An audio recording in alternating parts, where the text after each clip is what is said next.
আসসালামু আলাইকুম।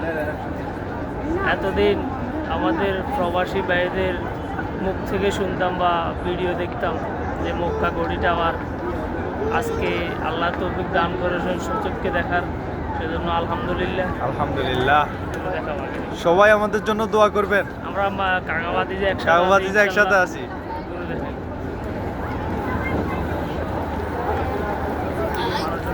মসজিদুল হারাম।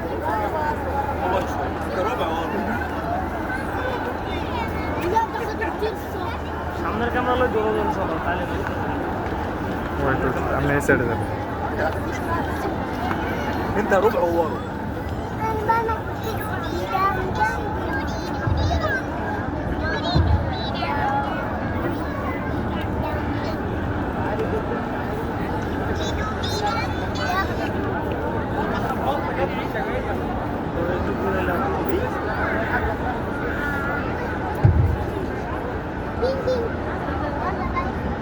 ঠিক আছে, ধন্যবাদ সবাইকে। আসসালামু আলাইকুম।